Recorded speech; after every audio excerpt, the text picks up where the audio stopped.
이 시간 회개는 자아 성찰이 아닙니다 라고 하는 제목을 가지고 말씀 증거하도록 하겠습니다. 우리는 교회를 다니면서 세상과는 다른 많은 새로운 용어를 배우게 됩니다. 그 중에서 대표적인 용어가 아마 회개와 구원일 것입니다. 그런데 많은 사람들이 이 회개와 구원이 교회에서 사용되는 용어라고 이야기는 하지만 다른 종교에도 이 회개와 구원과 비슷한 용어나 아니면 비슷한 개념이 있다라고 생각할지도 모릅니다. 특히나 회개에 대해서 많은 사람들이 그렇게 생각을 할 건데 회개와 구원이 다른 종교와 절대적으로 기독교가 다른 것은 그것에 대한 설명이 있을 것입니다. 많은 종교들이 사람들을 더 도덕적이고 그리고 또한 선을 행하는 사람으로 만들기 위해서, 그러니까 새로운 사람으로 탄생시키기 위해서 반드시 필요한 것이 성찰이나 아니면 자기 반성이라고 생각을 합니다. 그래서 많은 사람들이 이 회개와 자기 반성, 그러니까 성찰을 같은 것이라고 생각하는 경우가 많습니다. 그런데 회개는 성찰과는 좀 결이 같으면서 다른 것을 성경은 우리에게 이야기해 줍니다.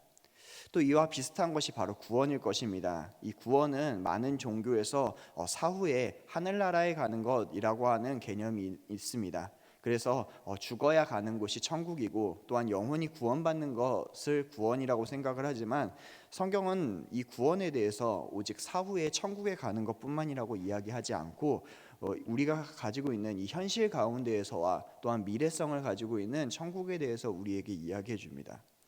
그렇기 때문에 성경은 오히려 이 회개와 구원에 대해서 죄에 대한 고백과 반성, 그리고 천국에 대한 현재성과 미래성에 관해서만 이야기하는 것뿐만이 아닌 더 구체적으로 인류가 가장 필요로 하며 인류가 상실하였던 하나님의 형상의 회복에 대해서 이 두 가지가 구체적으로 이야기하고 있다는 것을 기독교는 분명하게 이야기를 하고 있는 것입니다.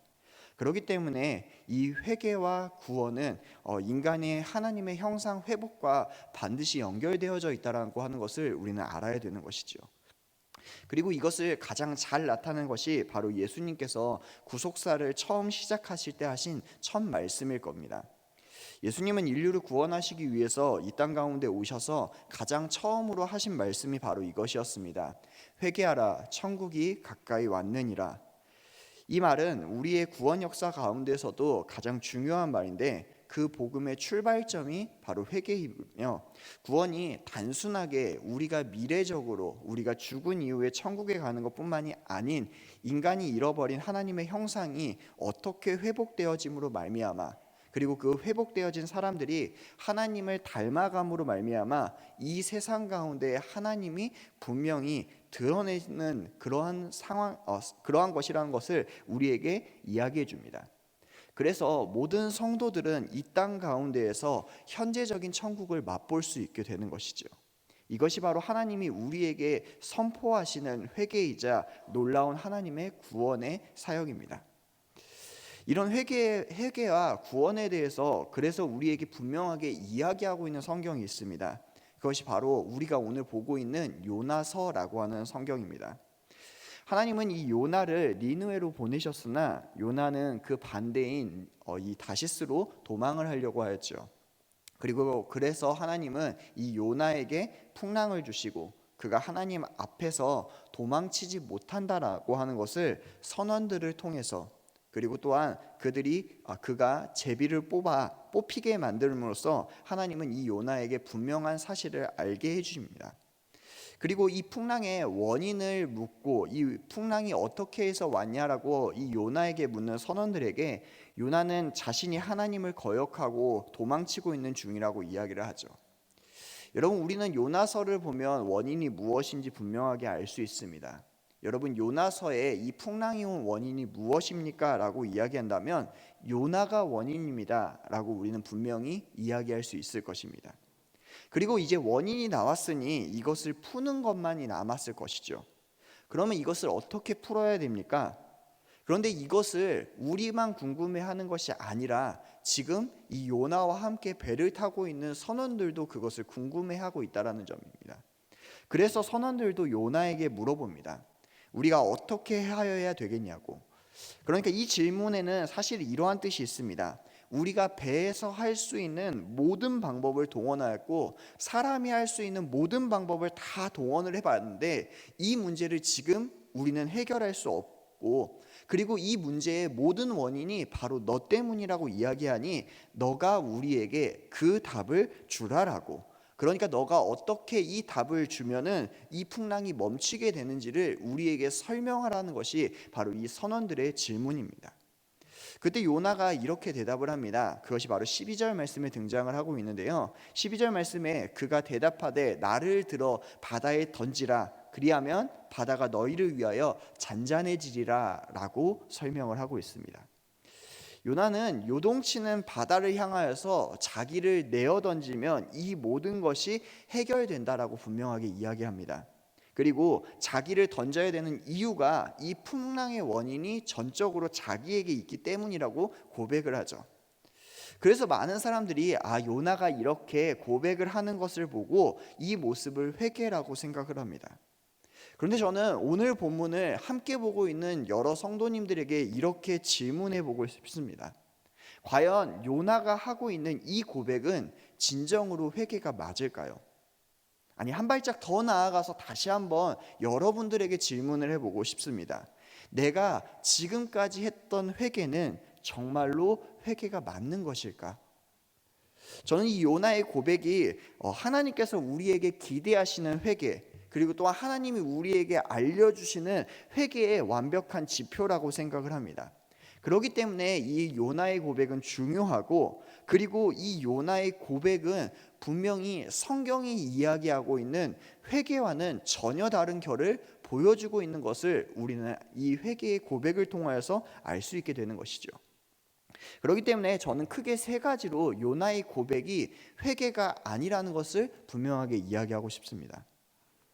가장 먼저 요나의 고백이 회개가 될 수 없는 이유는 그가 하나님 앞에서 자기의 죄에 대한 참회의 고백이 없기 때문에 이것을 회개라고 이야기할 수 없는 겁니다. 사실 요나서를 살펴보면 요나서는 굉장히 재미있는 책입니다. 스토리적으로 재미있는 책이 아니라 이 안에서 벌어지고 있는 상황이 너무나 아이러니하기 때문에 재미있는 책이라는 것입니다. 요나서가 시작되면서부터 이 요나서에서 계속해서 참회를 했던 존재들이 성경에서는 계속해서 등장을 합니다. 여러분, 요나서의 1장에서 계속해서 참회를 했던 존재들은 누구입니까? 요나가 아닌 이 배에 타고 있는 이방인들, 그러니까 이 배의 선원들이 오히려 참회하고 회개하는 장면을 성경은 계속해서 보여주고 있다는 것이죠. 그들은 풍랑이 일어나자 자신들의 각자의 신들을 불렀고, 혹여 그 신들 앞에서 자신들이 무언가를 잘못했을까 봐 계속해서 전전긍긍하는 모습을 1장 가운데서 보여줍니다. 그리고 심지어 그들은 배에 실린 화물을 바다에 내어버리기도 하는데요. 이것을 많은 사람들은 배의 무게를 줄이고자 하여서 그래서 안전하게 가기 위해 화물을 버렸다라고 생각할 수 있습니다. 그런데 배를 타보신 분들은 아실 겁니다. 배는 오히려 무거워야 잘 침몰하지 않습니다. 오히려 배의 화물을 내릴 때에는 배가 깨어져서 바닷물이 침식할 때에야 이 배가 너무 무겁지 않게 화물을 버리게 되는 것이죠. 그런데 지금 이들은 풍랑을 만났는데 아직 배가 완전하게 깨어지지도 않았는데 그들은 화물을 버리는 모습을 계속해서 보여줍니다. 여러분, 왜 이들이 화물을 버립니까? 그들은 그들이 믿는 신과 이 모든 상황이 연결되어져 있기 때문입니다. 그러니까 지금 자신들의 가장 귀한 것, 그러니까 생명 외에 자신들의 가장 귀한 자신의 화물들을 자신들의 신들에게 내어 바치는 것처럼, 마치 그것이 조공을 드리는 것처럼 피눈물을 머금고 자신의 생명과 같은 화물을 바다에 내어 던짐으로써까지 자신들이 무엇을 잘못했는지 참회하고 반성하는 모습이 바로 이 선원들의 모습이라는 것입니다. 그런데 문제는 요나서는 이러한 모습과 반대되는 사람의 모습을 다시금 우리에게 보여주죠. 그 반대되는 사람의 모습이 무엇입니까? 바로 요나의 모습입니다. 요나는 그 옆에서 이들이 참회하고 반성하며 기도하는 동안 단 한 번도 회개하는 모습을 보여준 적이 없었습니다. 선원들이 기도하고 있을 동안에 요나는 무엇을 하고 있었습니까? 요나는 배 밑창에 들어가서 요나는 잠들어 있었습니다. 제비를 뽑아서 선원들에게 추궁을 당했을 때에도 그는 자신이 히브리인이고 하나님의 명령을 거역하며 도망친다라고 하는 이야기를 분명하게 하고는 있지만 그 어디에도 자신의 죄를 자복하고 통회하며 하나님 앞에 회개하는 모습을 전혀 보여주지 않고 있다라고 성경은 우리에게 말해주고 있다는 겁니다. 이것이 명확하게 드러나는 점은 이스라엘에서 하나님 앞에서 회개할 때 보여주었던 모습이 어떠했는지를 우리는 성경을 통해 잘 알고 있기 때문입니다. 이스라엘 사람들이 회개할 때 하나님 앞에서 어떻게 행하였습니까? 자신의 마음을 찢을 수 없으니 옷을 찢고 머리를 풀고 재를 뿌려가며 그 하나님 앞에서 자곡하고 애복하며 애통하는 모습을 하나님 앞에 계속해서 보여줍니다. 그들의 눈은 퉁퉁 부어서 우는 것 때문에 더 이상 뜰 수 없을 정도로 부어 있고 하나님 앞에서 가슴을 쳐서 너무나 그 큰 가슴 때문에 온 몸이 피멍이 들어있는 모습을 우리는 회개의 모습이라고 분명하게 알고 있죠. 그런데 요나의 모습은 어떻습니까? 그리고 요나의 행동은 지금 어떻습니까? 요나는 전혀 그러한 모습을 보여주고 있지 않다라는 겁니다. 오히려 그가 하는 말은 무엇입니까? 이 모든 책임은 나에게 있고 나 때문에 이 풍랑이 왔으니 나를 바다에 던져 내가 죽게 되면 이 풍랑이 잔잔해질 것이라고 이야기합니다. 이것이 바로 우리가 오해하는 회개의 모습입니다. 많은 사람들이 교회에서 회개가 무엇인지를 배웠습니다. 하나님 앞에 가서 우리가 죄를 고백하기만 하면 된다 라고 하는 개념을 회개라고 생각하고 하나님 앞에서 내가 죄를 고백하였기 때문에 나는 할 도리를 다하였고 나는 회개를 다하였다라고 생각을 합니다. 그런데 이런 생각을 바라본다면 우리가 하고 있는 회개라고 하는 것은 자기 죄에 대한 반성이나 그래서 조금 더 나아가서 자아 성찰을 하면 회개를 했다라고 생각하는 것이 우리가 생각하는 회개에 대한 오해라는 것입니다. 그런데 성경은 죄의 고백을, 그러니까 하나님 앞에서 죄를 그냥 이야기하는 것을, 그리고 죄에 대한 자기 반성과 그리고 자아 성찰을 회개라고 이야기하고 있지 않습니다. 성경이 말하는 회개는 굉장히 놀랍습니다. 그리고 이 회개의 첫 출발은 하나님 앞에서 내 가슴을 찢는 것이라고 분명하게 이야기를 합니다. 요나가 말한 고백처럼 철저하게 문제의 원인이 자신에게 있다라고 이야기하는 것, 이것이 회개의 출발점은 맞습니다. 문제는 이렇게 고백을 하면서 철저하게 하나님 앞에 가슴을 찢고 자기의 죄를 자복하며 하나님의 긍휼을 구하는 것, 이것이 바로 회개의 모습인데 그렇기 때문에 회개는 절대로 간단한 것이 아니라는 겁니다. 죄인들의 고백은 절대로 간단하지 않습니다. 그리고 또한 충동적일 수도 없습니다. 왜냐하면 충동적이라면 자신 안에 있는 이 죄를 모두 고백할 수도 없을 뿐더러 그냥 내가 하나님 앞에 마치 어떠한 상황 때문에 미안할 정도, 그러니까 미안합니다 정도라고 이야기할 수밖에 없는 것이 우리가 생각하는 회개의 정도라는 것이죠. 그런데 성경이 말하는 회개는 그 정도의 회개가 아니라는 겁니다. 자신의 마음을 찢을 수밖에 없고 그래서 그 안에 하나님을 향한 비통함과 애통함과 비참함이 너무나 커서 하나님 앞에 고개조차 들 수 없는 그 모습, 그래서 눈물밖에 흘릴 수 없는 그 모습이 바로 회개의 모습이라는 것이죠.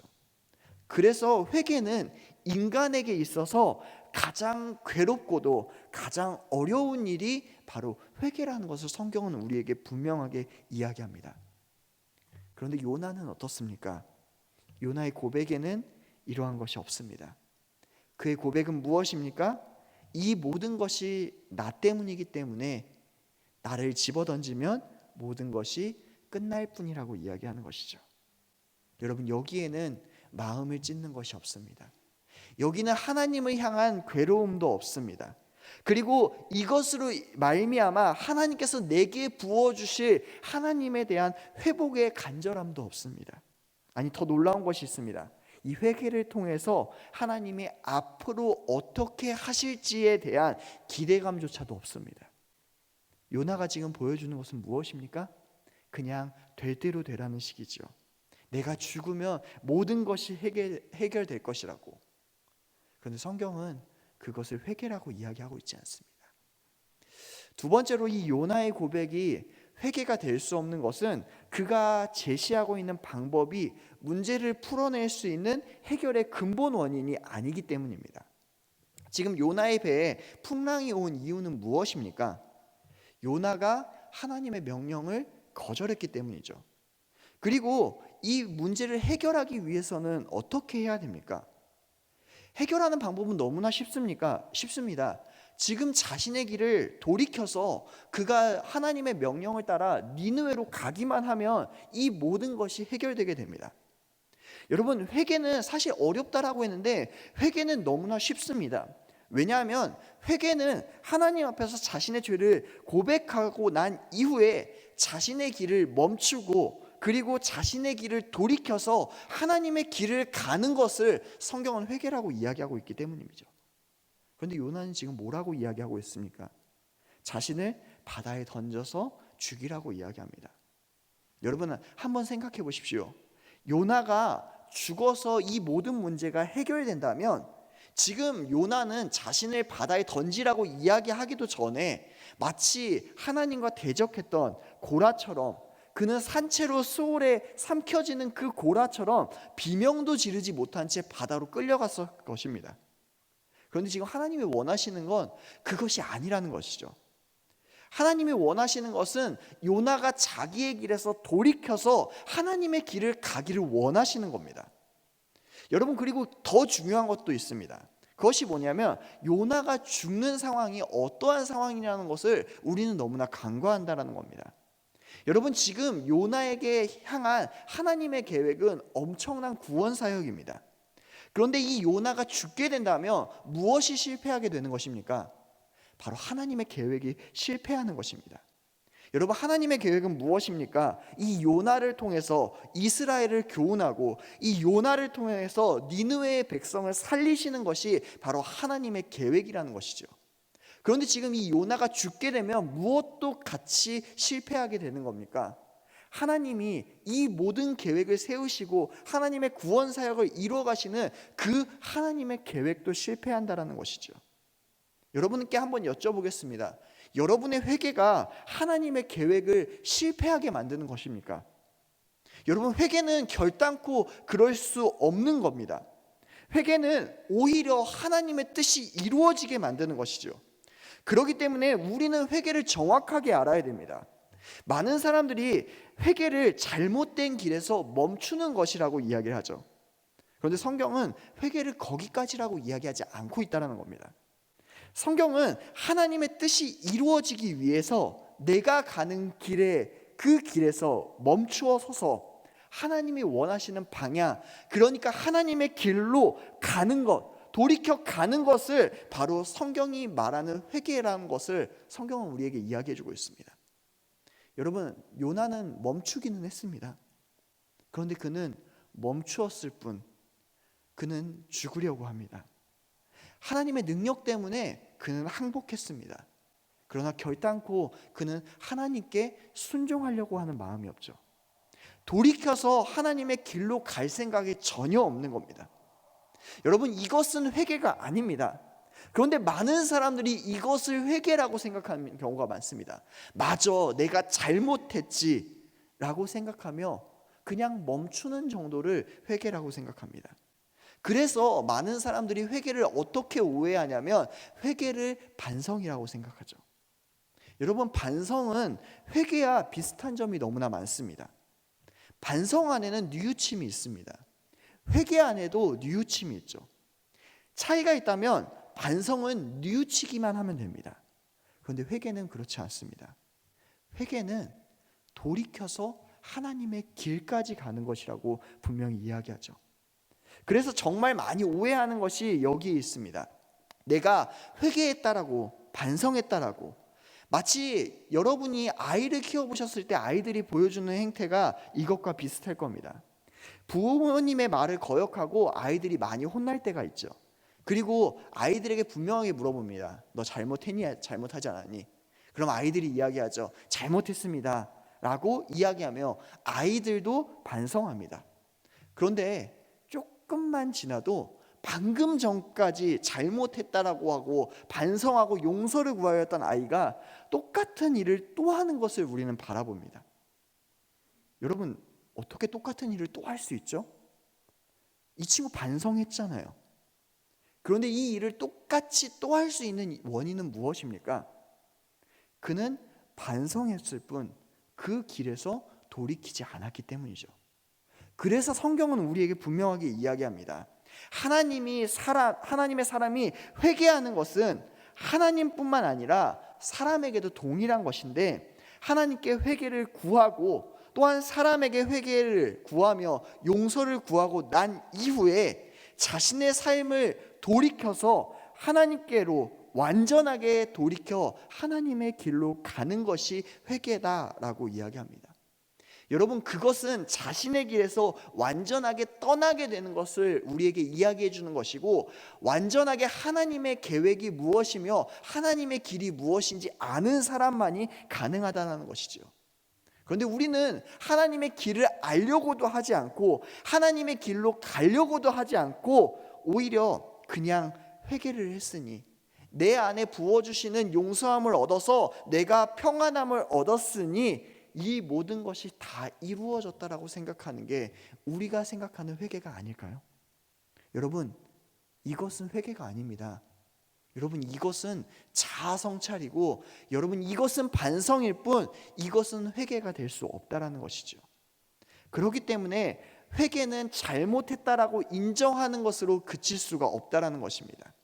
그렇기 때문에 회개를 한 사람은 똑같이 반복해서 그 죄를 지을 수 없다라는 것입니다. 그런데 여러분에게 여쭈어 보겠습니다. 우리는 정말 많은 회개를 하는데 어떻게 그렇게 똑같은 죄를 하나님 앞에서 계속해서 저지를 수 있는 것일까요? 우리가 똑같은 죄를 반복해서 계속해서 저지르고 있다면 우리는 생각해 보아야 할 것입니다. 우리는 지금까지 하나님 앞에서 회개를 한 것이 아니라 그냥 내 안에서 내 죄를 이야기할 뿐, 내가 그리고 반성했다라고 생각을 할 뿐, 우리는 단 한 번도 하나님 앞에서 회개를 한 적이 없다라는 것을, 그 사실을 우리는 기억해야 됩니다. 여러분, 우리 조국교회가 왜 초대에 우리에게 전해주던 복음과 이렇게 많은 결이 달라졌습니까? 한국교회에 처음에 복음이 들어왔을 때 성도들과 많은 목회자들에게 분명하게 세상 가운데 보여주었던 것은 철저한 회개와 철저하게 자기의 마음을 찢어서 하나님의 길로 가였던 그 모습이 우리의 교회 가운데, 우리의 성도 가운데, 우리의 목회자 가운데 분명하게 있었습니다. 그런데 목회자 가운데, 성도 가운데, 교회 가운데 이 회개가 없어지고 오직 반성만 남고 돌이키지 않았기 때문에 한국교회가 이렇게 지금 비참함만 남았다라고 우리가 평가하는 것이죠. 그런데 여러분, 중요한 게 있습니다. 그렇다면 우리는 왜 돌이키지 않을까요? 우리는 왜 회개하지 않을까요? 그것은 바로 핑계가 존재하기 때문입니다. 여러분, 우리는 하나님 앞에서도 너무나 많은 핑계를 댑니다. 내가 이렇게밖에 할 수 없었던 이유가 있었다고. 다른 사람이 내 상황에 처하게 된다면 다른 사람도 나처럼 할 수밖에 없었다라고. 우리는 하나님 앞에서도 이런 핑계를 댑니다. 여러분, 우리는 반성은 할지 모르지만 회개는 잘 하지 못합니다. 여러분, 성경이 말하는 회개는 절대로 도덕적, 윤리적인 고백이 아니라는 것을 우리는 깨달아야 됩니다. 하나님 앞에서 잘못했다라고 하는 철저한 반성, 자기 마음을 찢는 그 애통함이 있어야 되고, 그래서 하나님의 일을, 하나님의 길을 가기에 자신의 길에서 돌이켜서 다시는 그것을 하지 않는 하나님의 길로 가는 것, 거기까지가 성경이 말하는 회개라는 것이죠. 그래서 회개에는 핑계가 없습니다. 아니, 핑계가 존재할 수 없습니다. 여러분, 하나님께서 저와 여러분과 요나에게 원하시는 것이 하나님을 향한 항복입니까? 아닙니다. 하나님은 우리에게 원하시는 것이 무엇이냐면, 우리가 회개를 통하여서 우리의 삶이 하나님의 길로 돌아가서 우리가 말씀대로 사는 것을 원하시는 거죠. 하나님의 말씀대로 사는 것이 왜 중요합니까? 그렇게 살게 되면 우리의 마음 가운데, 우리의 모습 가운데 하나님이 그토록 원하시는 하나님의 형상이 회복되기 때문입니다. 그리고 하나님의 형상이 회복되는 것이 왜 중요하냐면 이 세상 가운데 하나님이 드러나기 때문이죠. 그래서 회개는 중요합니다. 그래서 요나의 고백은 회개가 될 수 없는 것이죠. 마지막으로 요나의 고백이 결단코 회개가 될 수 없는 이유는 요나가 내린 결정이 하나님께 영광이 되지 않았기 때문입니다. 요나는 자신의 잘못을 고백한 이후에 선원들에게 자신을 바다에 던져 죽이라고 이야기하죠. 그래서 선원들이 바로 요나를 이 바닷가에 던지게 되죠. 여러분, 그렇지 않습니다. 13절 말씀을 잘 살펴보게 되면 이렇게 이야기합니다. 그러나 그 사람들이 힘써 노를 저어 배를 육지로 돌리고자 하다가 바다가 그들을 향하여 점점 더 흉흉함으로 능히 못한지라 라고 이야기합니다. 여러분, 지금 하나님이 원하시는 바는 요나가 자신의 길을 되돌이키는 거예요. 그러나 지금 되돌이키려고 하는 사람들은 누구입니까?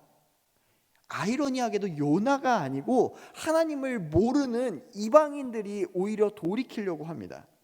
그런데 그것을 누가 막아 세우십니까? 하나님이 막아 세우십니다. 여러분, 이제 방법은 딱 하나예요. 해결할 수 있는 방법은 딱 하나입니다. 무엇입니까? 요나를 바다에 던지는 것이요? 아니요.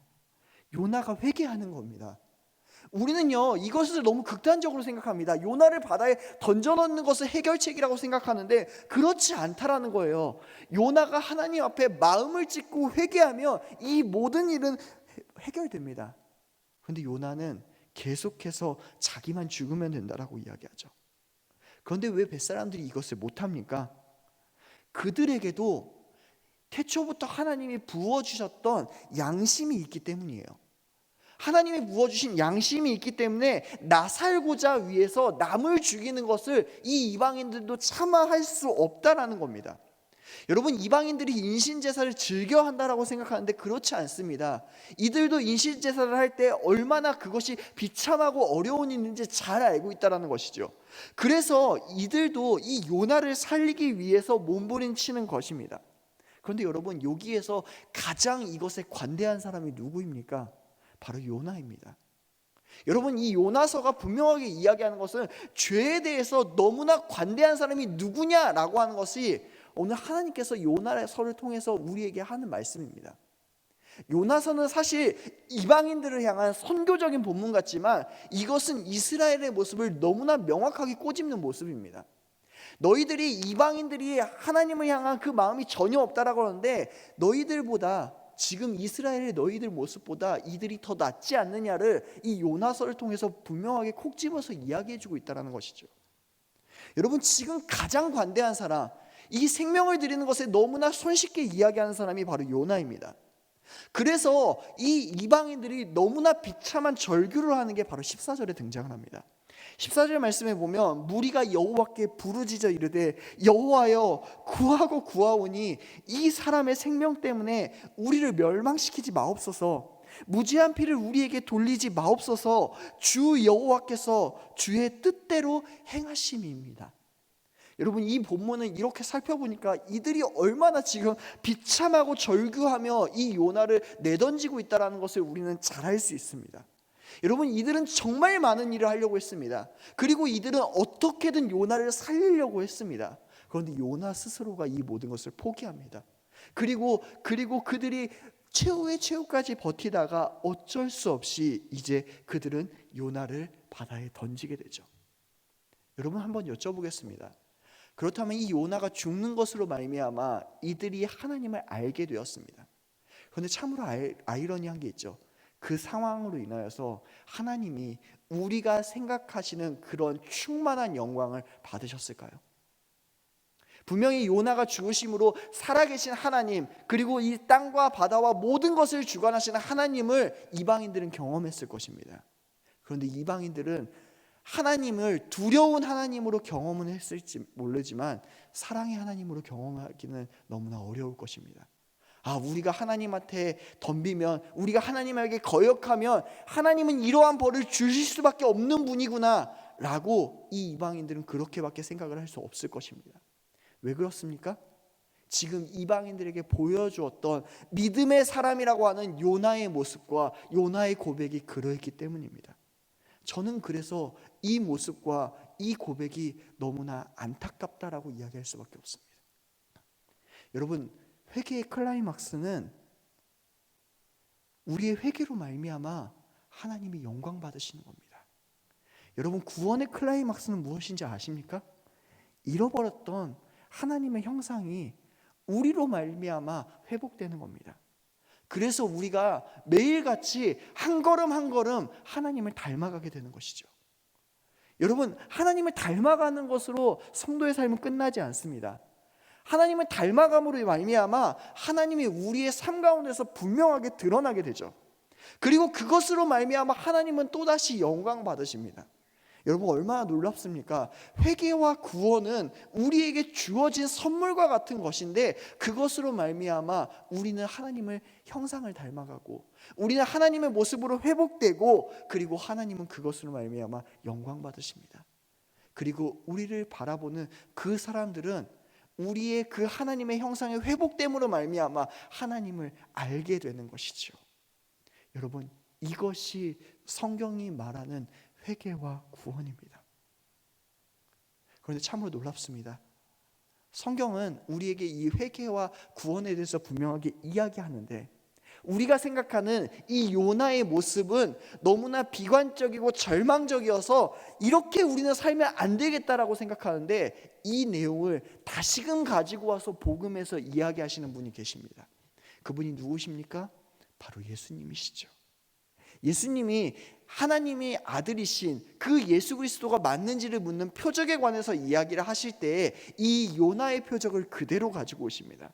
왜 그렇습니까? 하나님께서 이 땅에 오셨던, 그리고 죽으시고 부활하시는 그 사건을 요나가 물고기 뱃속에 들어갔다가 사흘 만에 나온 사건을 통하여서 이야기하는데, 오늘 이 요나로 대체되는 그 불순종의 사건을 오히려 하나님은 우리의 가운데에서, 이 땅 가운데서 이루어지는 순종의 사건으로 이야기하시면서 이 두 사건의 연관성을 이야기해주고 있기 때문입니다.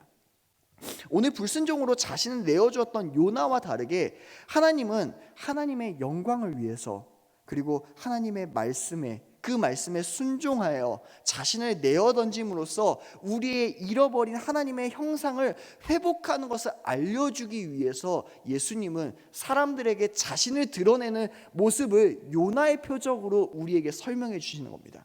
너희들은 하나님 앞에서 순종할 수 없고 너희들은 하나님의 형상으로 회복될 수 없지만, 하나님이 나를 대신해서 이 땅 가운데 오심으로 말미암아, 그리고 그분께서 나를 대신하여 죽으시고 부활하심으로 말미암아 너가 그 형상의 회복됨을 분명하게 이야기하는 것이 요나의 표적이라는 겁니다. 그리고 이 요나의 표적에 이야기할 때 예수님은 그것에 대한 증거자로 누구를 이야기하냐면 니느웨 사람들에 대해서 이야기를 합니다.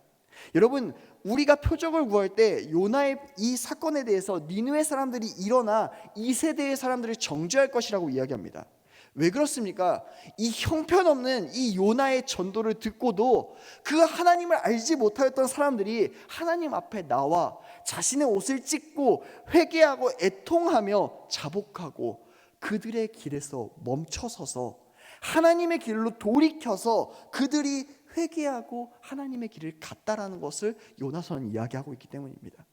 그리고 요나서의 가장 중요한 핵심이 무엇입니까? 그것으로 말미암아 하나님께 영광이 되었다라는 것이죠. 사랑하는 성도 여러분, 우리는 너무나 쉽게 회개를 생각하고 있지 않습니까? 그냥 단순하게 교회에서 회개를 이야기하니까 단순한 반성이나 뉘우침이나 생각의 전환이나 그 정도로 우리는 지금까지 회개를 생각하고 있지 않았냐라고 저는 여러분과 저에게 물어보고 싶습니다. 성경은 우리에게 회개는 하나님 앞에서 자기를 철저하게 내리쳐서 뉘우치는 것이라고 이야기합니다. 마음을 찢어서 우리의 몸을 찢을 수 있는 것처럼 비통하고 애통하며 하나님 앞에 죄를 고백하고 눈물로써 하나님 앞에 회개를 하는 것이 회개의 첫 모습이라고 이야기하죠.